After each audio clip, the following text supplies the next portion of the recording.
Hello. Hi. It feels weird today because this is our first working Wednesday where we've not worked. You know, I've really struggled to work today. Hay fever has killed me off nearly today. I have been exhausted. I still don't know what's going on with my hair. Can you see? Yeah. It's like it's just been glued on. No, it isn't. It's dead weird. Anyway, should we talk about our guest for today, Brianne? Yeah, let's talk about her. So I've got a proper intro here.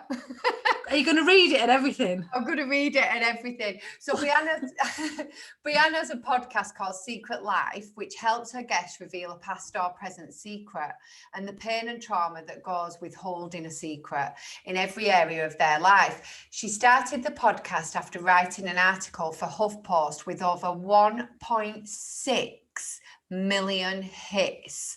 That shows, doesn't it, how many people have secrets. You're definitely not on your own if you're holding one.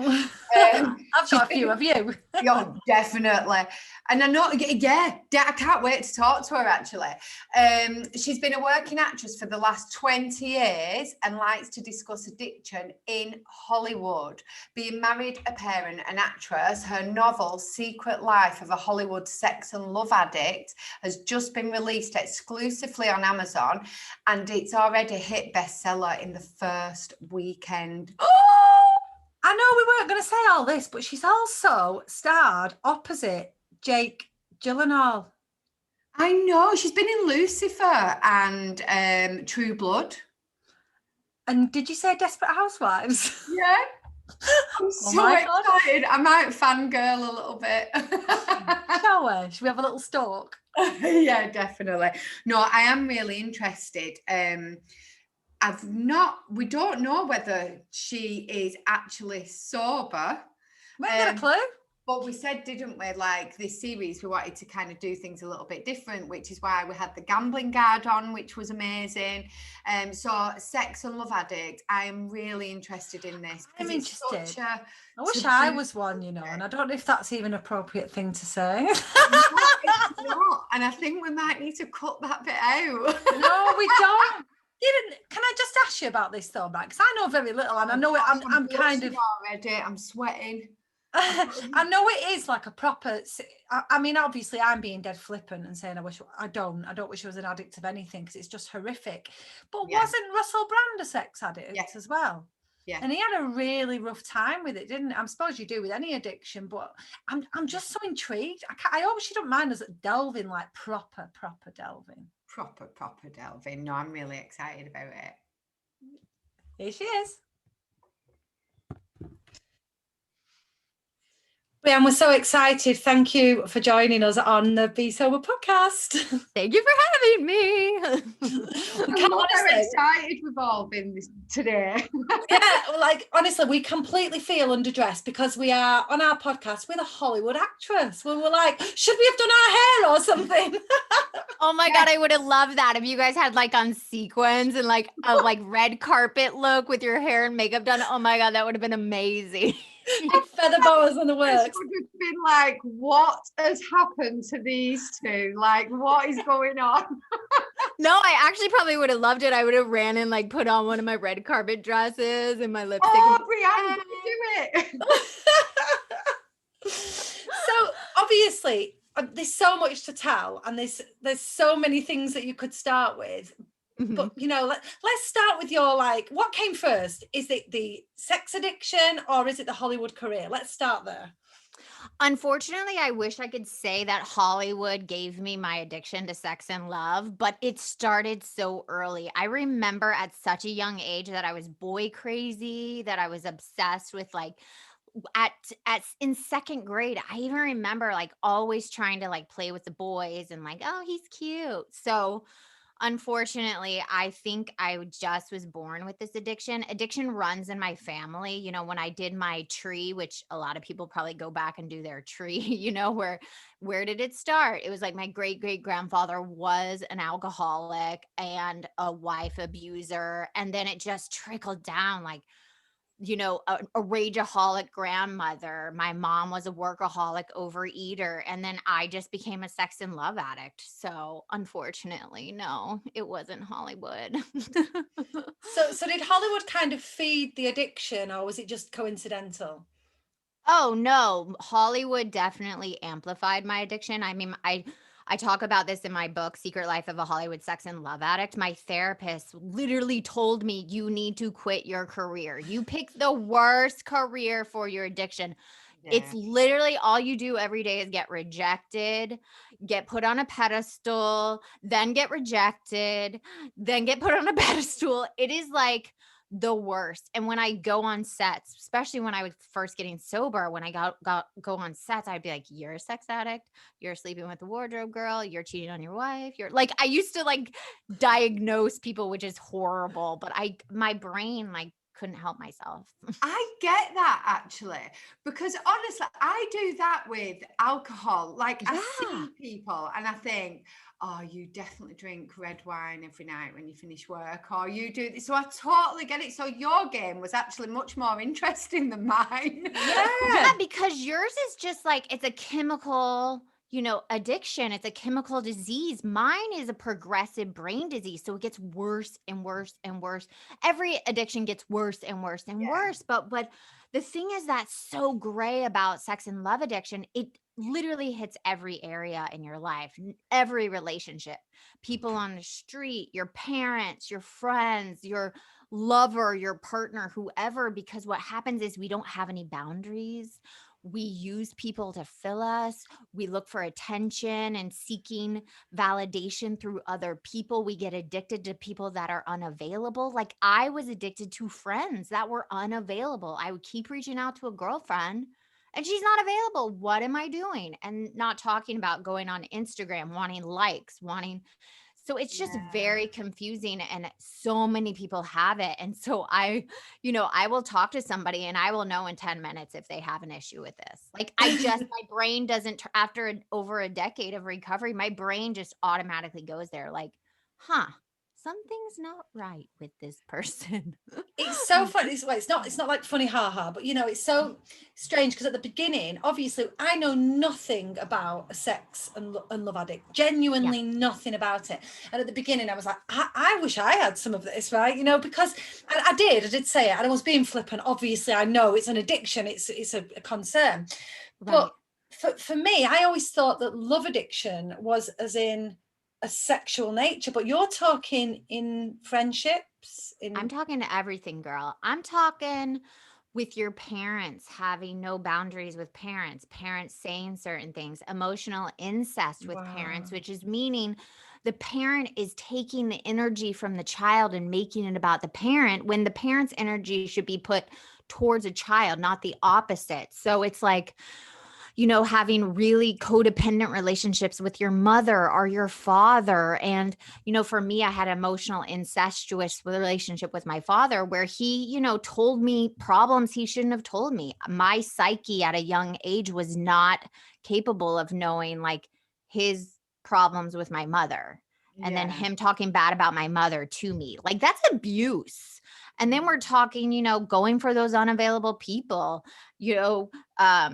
cheating constantly, being addicted to porn. That's a huge one. And the porn industry has blown up and it desensitizes our sexuality. So a lot of young kids, especially young boys, are desensitized sexually. So they're not able to get aroused. They're not able to have commitment. They look at relationships as porn. That's fantasy. And then for another one that people don't talk about in sex and love addiction that is rampant is living in fantasy, like having these ideals of what a relationship can look like, what in the movies, the TV shows, but what a real healthy relationship looks like is not the same. So it's like, it's a hogwash mess It's that huge. that our society has put on human beings, and so many people suffer. They say in the United States, I'm just saying the United States, 6% are sex and love addicts. We're talking men and women. 38% of those are women. And this was a statistic that was 7 years ago. And I'm telling you from the inside and an old timer in the program, it has blown up. Like the biggest community is in LA, then it's New York, then it's London, then it's Sydney. I mean, one of my sponsees went to a meeting in Bali. Like it's Wow. everywhere now.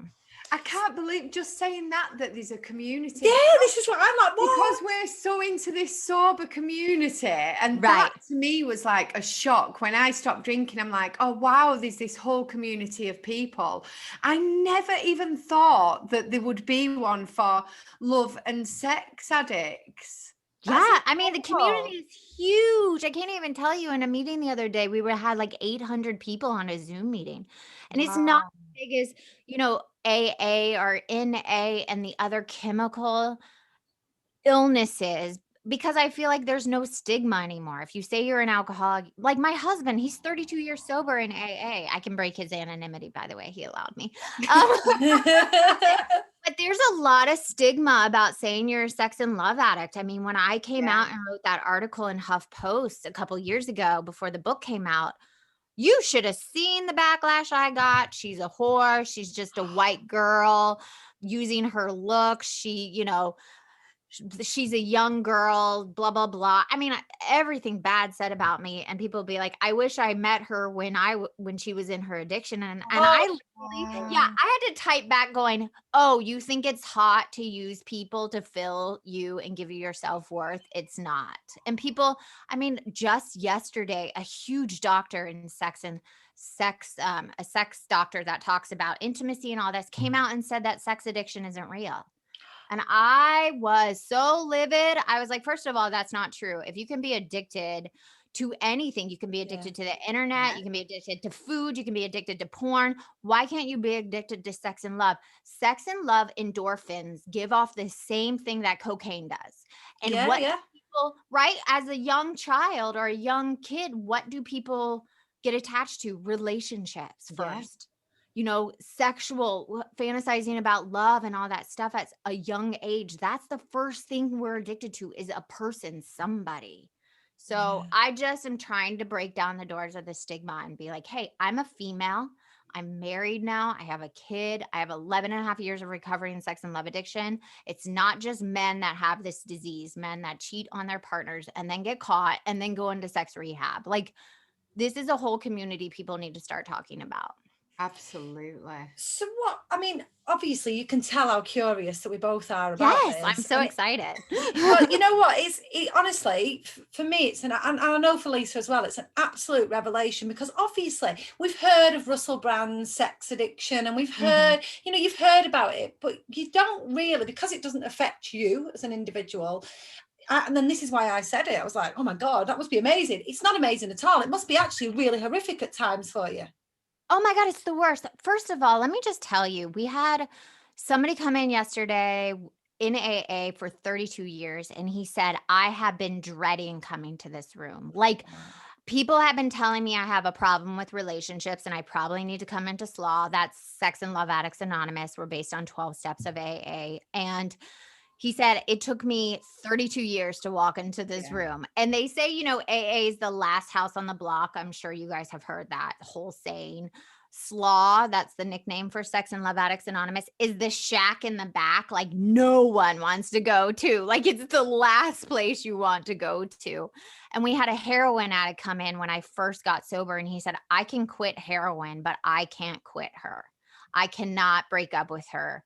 No matter how much shit she puts me through, I cannot break up with her. And you just think about it. Think about yourself. Think about your friends in your life that go back to bad relationships over and over again, are constantly on Instagram somewhere DMing some rando and having a little thing with them, or cheating, or multiplying relationships. For me, I would like get into a relationship, and then after a year and a half, when the butterflies and the first love and the first high, the first touch, the first sexual act, the moment I didn't feel that high anymore, I would start like looking for my next victim. Like, who can I find? And then I'd start a relationship with them while I was getting at another relationship. So it was like relationship on top of relationship. But just to think about it, think about all the people in your life that you're like, oh, they went back to them, or what are they doing? They're dating like 7 people and they're not connected to another person. So it's everywhere. Just think about it. Can I take you back a little bit to the beginning? Please. When you found this out, because I'd really look, because you're so lovely talking about it now, and you're loud and you're proud about it. And this is what we need to remove the stigma around things like this. But how did you find it at first? Like, take me right back to when you realized, like, wow, this is it. I do have a sex addiction.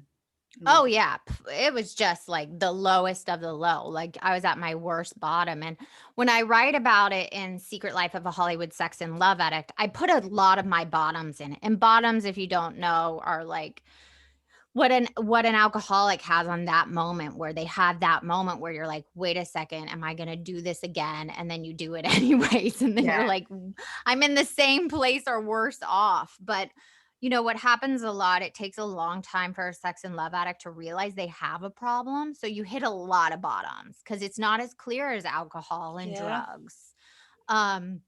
So for me, and I write about this in the book a lot, and I do it in more of an entertaining way. But for me, when I really got help, I was in a new relationship, living with my boyfriend. We'd been together for a year and a half. I loved him as much as I could love another person, right? Like I was capable of. I respected him as a person. I realized a lot of people I was with, I actually didn't even like as people. Like they were just not, you know, you get out of a relationship, you're like, I didn't even really like that person. You know, you have those thoughts.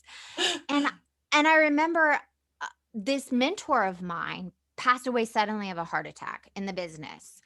And I found myself 2 days later on location, shooting a movie about to blow up my relationship once again. And it was with someone I didn't like. He was rude to waiters. I just didn't like him. And he wasn't even that attractive. You know what I mean? Like you just look at somebody and you're like, what? Why do I like this person?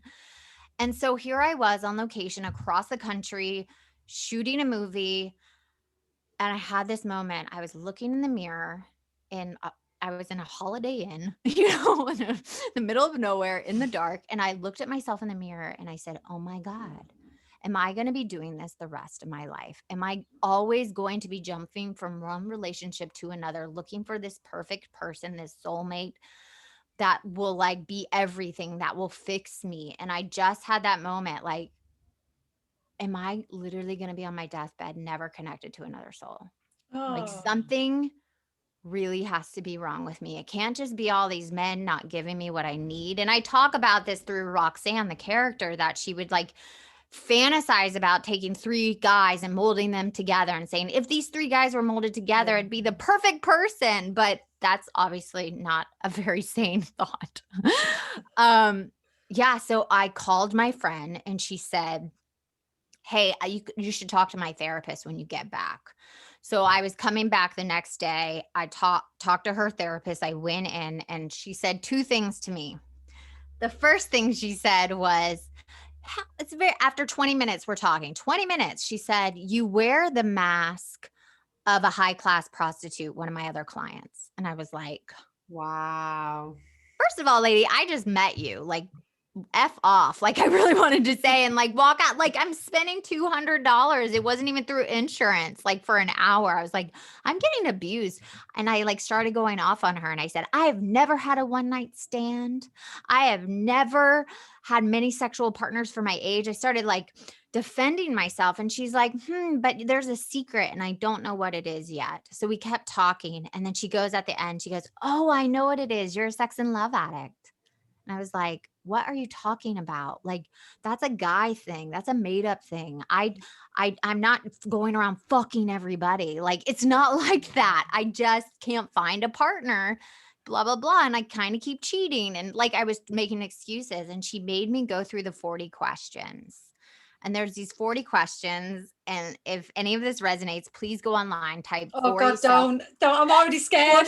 Oh my God. I'm going to write this down. Go on. Yes. I'm already scared because I spent a lot, honestly, and I'm not even just saying this, and Lisa will confirm, I spent the first 30 years of my life going from relationship to relationship to relationship to relationship. Yay, I have a seat for you next to me. You can come join me. It's so scary because I think so many people will. I'm like this now. Oh my God.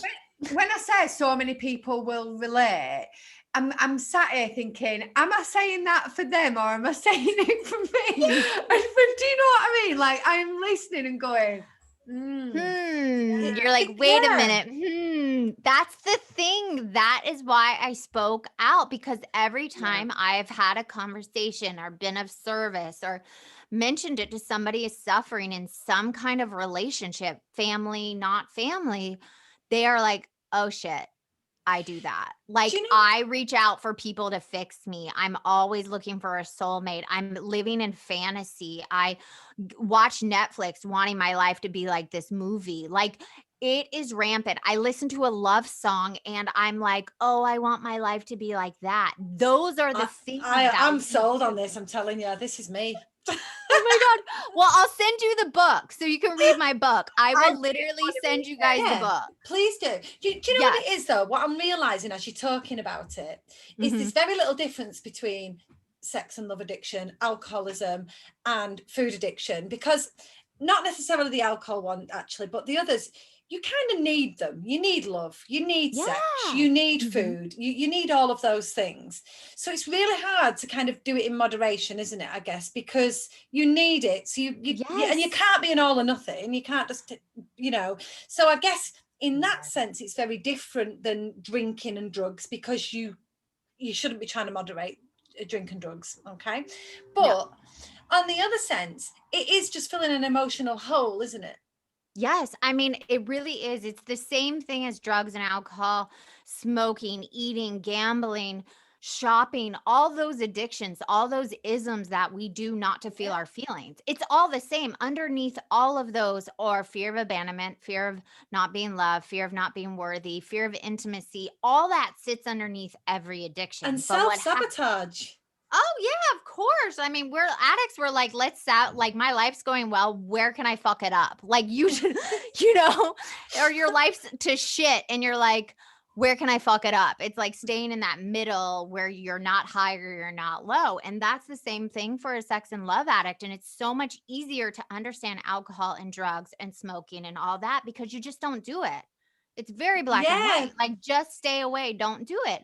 But with sex and love addiction and with eating and with Debtors Anonymous, with money programs, we have to eat, use money, and have relationships with people. Even if it's just walking down the street, interacting with people, what happens is, so how you work the program is you have bottom lines. So for me, really easily, my bottom lines were, no cheating outside a relationship, no talking, emailing, or texting any man whatsoever. Do not have any guy friends. I got rid of all my guy friends. It looked like this. The first 2 years of my sobriety, I literally would go to a restaurant and look down while I ordered my meal, because I realized every time I interacted with the guy, I gave off that energy, that sexual, flirtatious energy that I thought, oh, that's just my personality. I'm just fun. Like, I flirt with everybody. Blah, oh my blah. God, you're so describing me and Lisa in how you. Yeah, but that's not true, because what I was doing is I was walking around in this world raping everybody for their energy. Give me attention, give me validation, give me that flirtatious energy so I can feel whole. And when I didn't get that, if I walked down the street and I didn't have someone try to hit on me, I'd be like, wait, something's wrong with me today. Maybe my hair's not great. Maybe I should cut it. Maybe I should wear something else. Everything I did was to get attention constantly.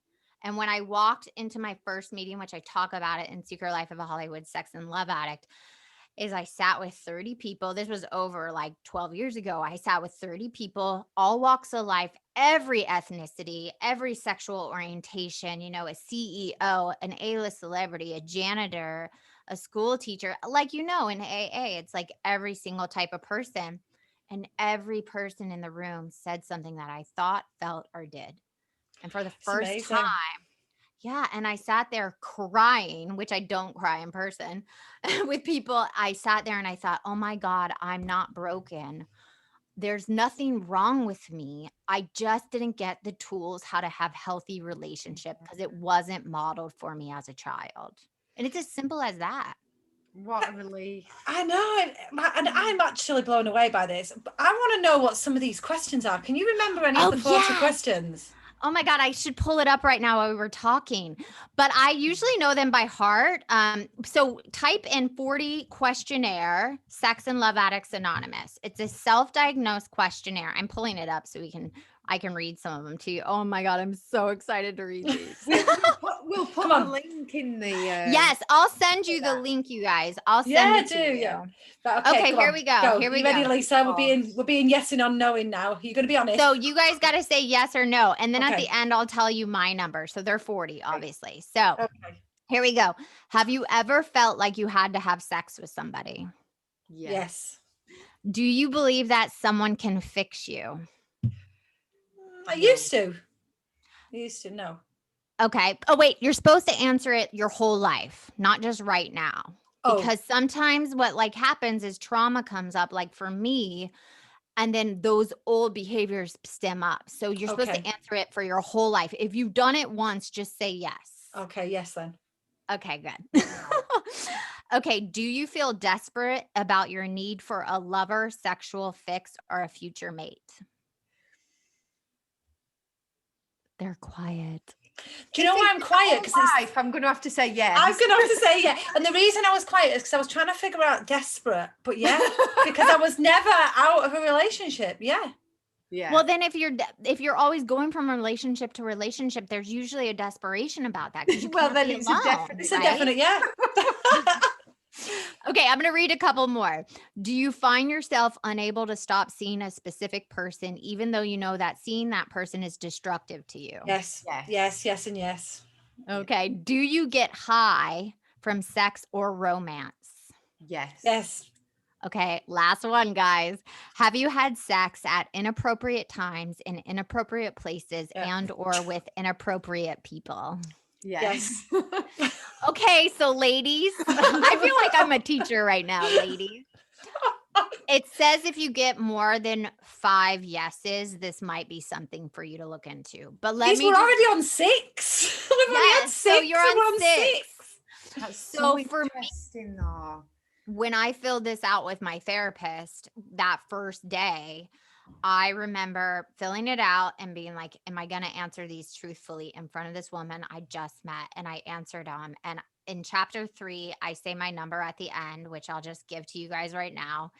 I got a 38 out of 40. Wow. So I was like, wow, this is telling me. And I drove on the 101 in LA. If you've ever been on it, it's so much traffic, crying hysterically, like ugly crying, right? Like the snotty I crying. can't imagine you ugly crying.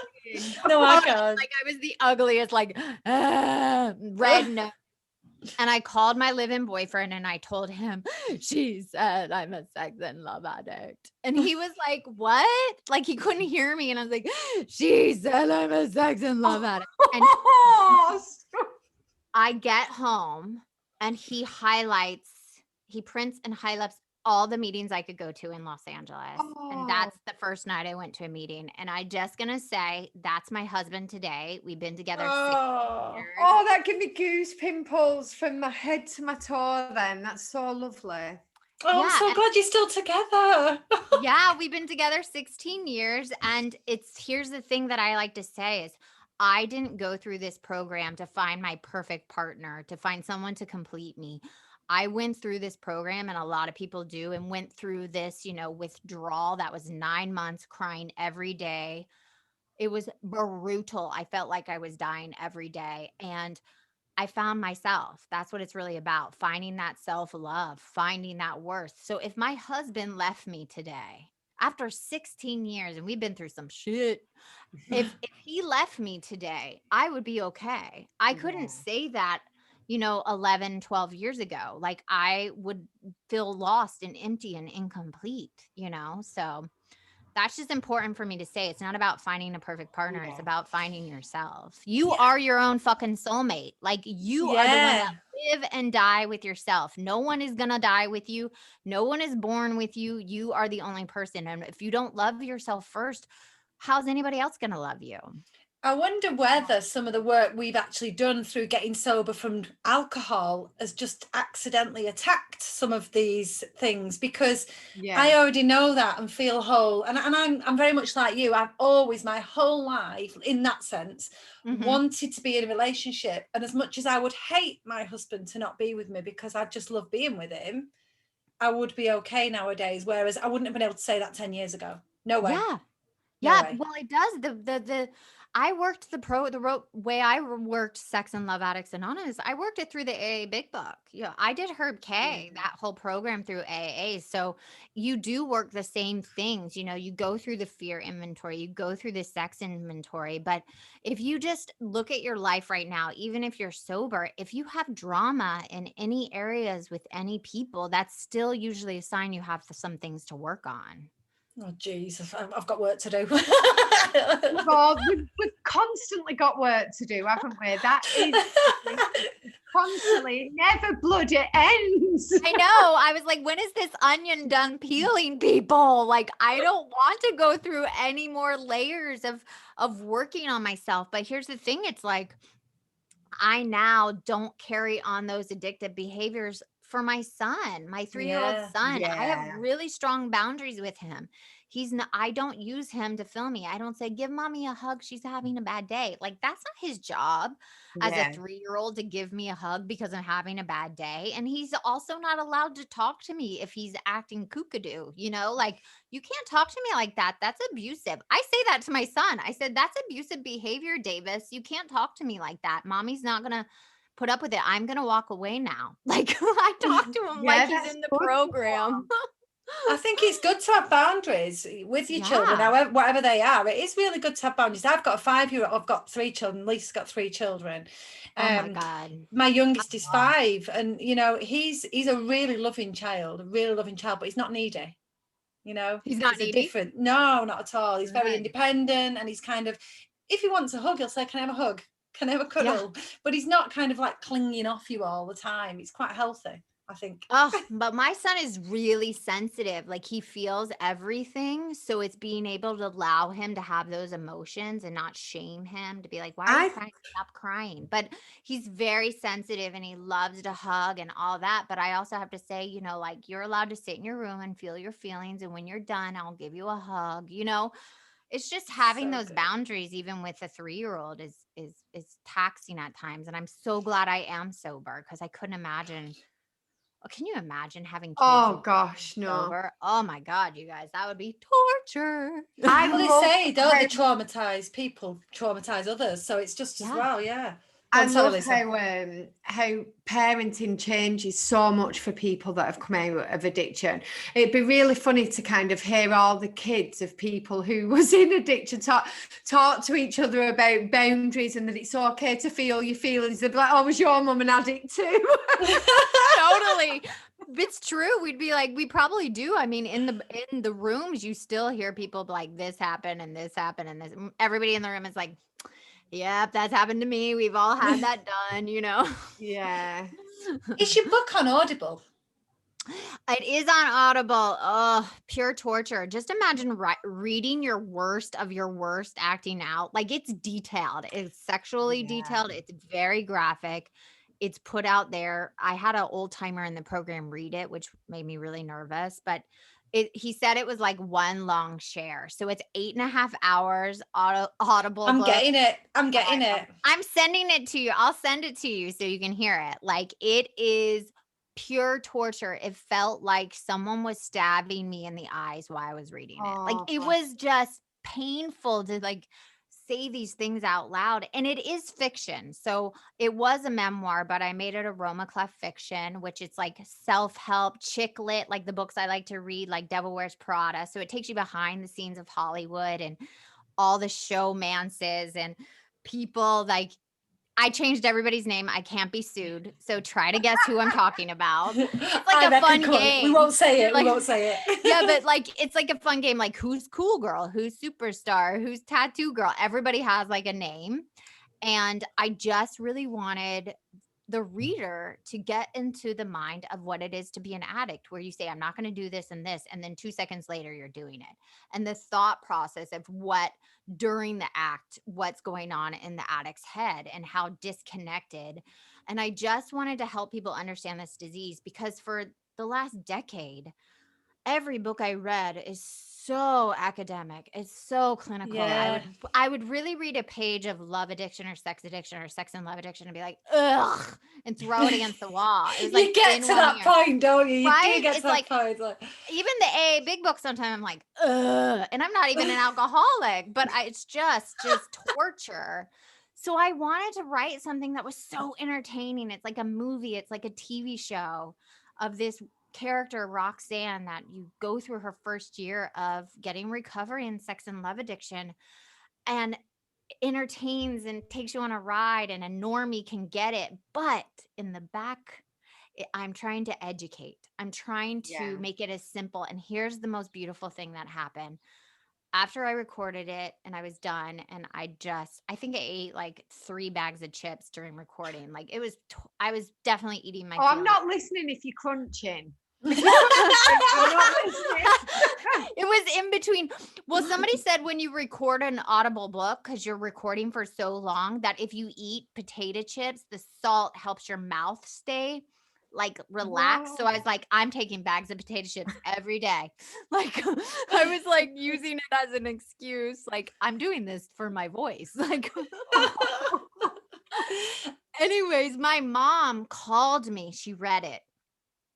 Oh, if you read this book or listen to it, imagine your mom reading this book. God, I'm already And there's thinking. inner child stuff, chapter 5, 6, and 7. If you were the worst to rewrite and rewrite and rewrite, it goes back into the why, walking through the fire and making it burn, just to like burn yourself to pieces to start new. It just literally compare and despair. There's a whole chapter on compare and despair. And my mom read it and she called me on FaceTime, and my husband was with me, and I answered it and she was crying, and I was like, oh shit. Oh shit. Oh shit. Because there's some graphic stuff about our relationship. Some of it is made up. A lot of it is real. I'm just going to say. And she said, for the first time in a decade, I finally understand your addiction. Oh. And the overwhelming like warmth, and like somebody really seeing you, especially as a parent, like really seeing you, like overtook me, and I couldn't speak. And then she said, these are the words that were like nail in coffin. She said, and I've done some of the things you've did.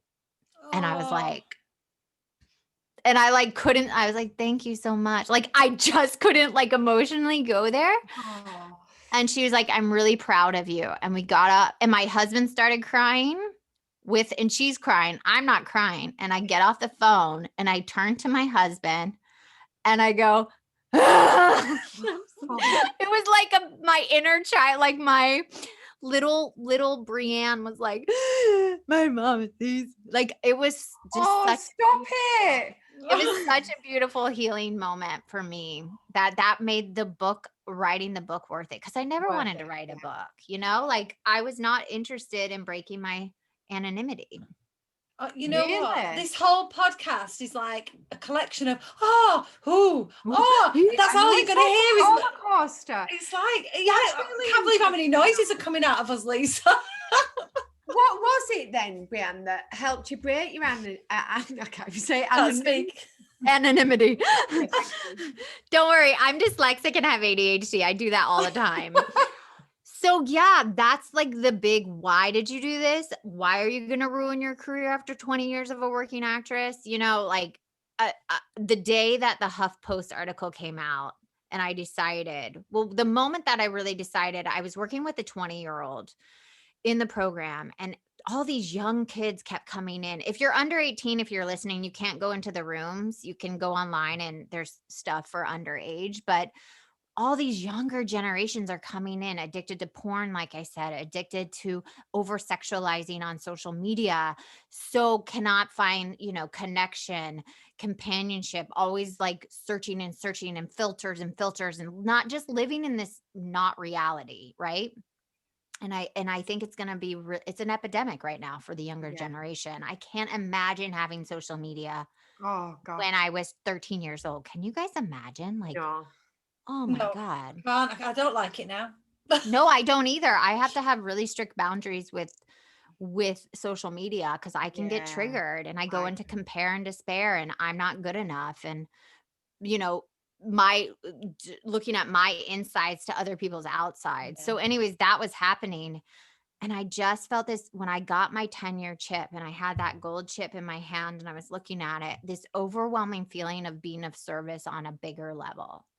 And it was like, no, I need to be of service. So I started speaking all over the world. I started doing 45-minute shares on all these machines and recovery centers. And people wanted me to sober coach them. And I started doing that. And then what happened was I, decided to write an article for HuffPost. And the morning it came out, I kid you fucking not, like I was, what am I doing? The world is going to be end. Like my career's over. People are going to hate me and judge me. Like all these thoughts that morning. And I was like, oh no. And then it dropped. And 2 hours later, nothing happened. It was like such like a big anticlimax. right? Nothing happened. My ego, I was like, okay, lady, like you're like this small on the planet. Like, let's humble ourselves. No one actually cares. Like, get your ego out of the way. Oh. But here's what did happen. For weeks, I got so many people reaching out to me. Yeah. Saying, oh my God, I've done that. Oh my God, my mom did that, or my dad did that, or my cousin is like that, my boyfriend, my husband, whatever. And it just started flooding in every day. And I said, wow, this is like what I need to do. And that's why I started my podcast, Secret Life, to have other people share their secrets, all walks of life, like someone suicide, using abortion as birth control, body dysmorphia for men, like every kind of secret you can imagine. And while I was doing the podcast, I was rewriting the book and I read the book the other day and I was like, whoa, this is actually really good. And my husband looked at me and he goes, yeah, you wrote it. And I said, I don't remember writing it because I honestly believe, you guys, I didn't write the book. I didn't do the podcast. Like it's something bigger than me. I get that. It's not me. Like when I look at the book, it's not me. This is not about me. It's really not. Yeah. And I think that's why I did it because God was like, okay, now time to suit up and show up, lady. Like, are you going to put your ass on the line and help other people? And I said, yes, I go where I'm wanted, not where I'm not wanted anymore. Honestly, there's another noise. Oh, no, I love the noises. It's ridiculous. And Alex normally says this, but honestly, this by far is my favorite podcast. I could speak to you, and well, this is why you did so well in your career, because I could just watch you and speak to you all day. And thank you. Ditto that. For like sharing your story and being honest and getting to the point where you was like, yeah, I'm going to do this, because the world does need to hear it. The stigma does need to be removed. And it takes incredible, brave people like you to be able to do that. And I'm so honoured that you've, it's made me dead emotional. I'm really honoured that you've shared your story with us. Thank you. Oh, you're going to make me cry. I know. I'm going to make myself cry. It's really... No, but that's why I love recovered addicts. Like I love people that have walked through that fire, like been to the darkest of the dark and are on the other side. And these kind of conversations with two amazing women that have been there, that know that we are not alone. There's no judgment.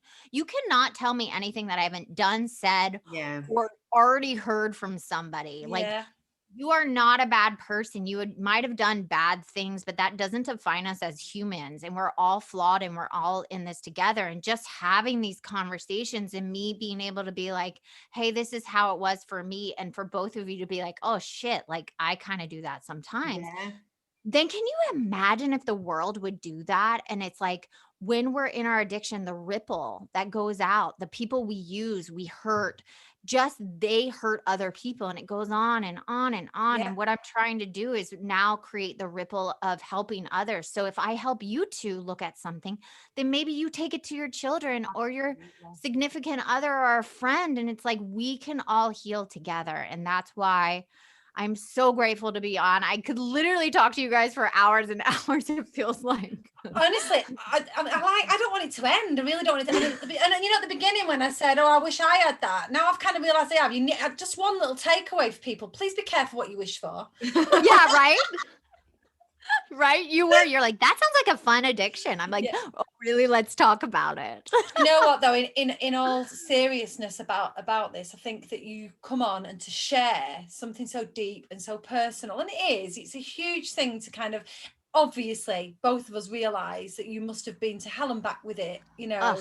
and to come on a podcast and share it and tell people and normalize it. And I love the way that you do with your addiction what we do with ours, which is kind of make fun of yourself and make light heart of yourself and just see that, you know, I'm out of it. It's true healing, isn't it, as well? Yeah, and it is. And I just think people really need to take this seriously. I mean, the last thing that's really important for me to say that I haven't said is more people commit suicide over relationships. More people lose their sobriety in AA and NA over relationships. Every recovery center I've ever spoken at says the number one reason people lose their sobriety is relationships.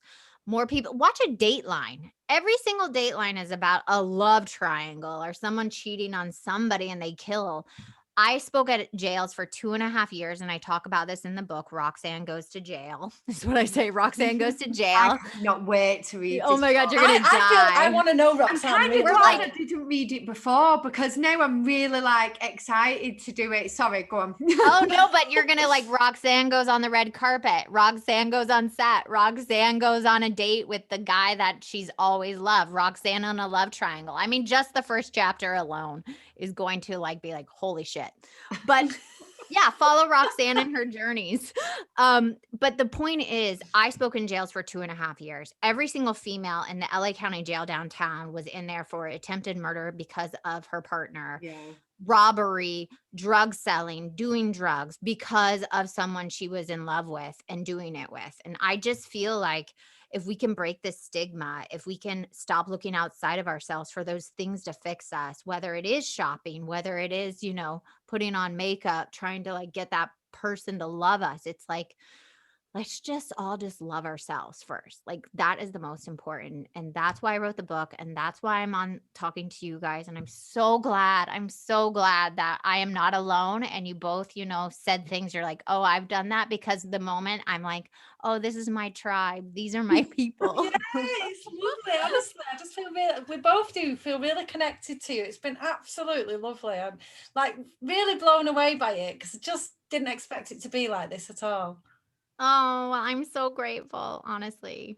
Oh, thank you so much. And what we'll do is we'll make sure that all your links are available, and we'll put down the link for that 40 questions as well, because I know as a listener, I'd be like, right, where is it? I am doing that quiz. Well, you both need to do the quiz. I'm going to send you all the links so you don't have to look for them, and you have to tell me what numbers you get. Right, we will do. Deal. We'll do it. Absolute deal. Will you just stay on as we say goodbye now? It's just 2 minutes at the end, but thank you again for coming on. It's been absolutely lovely.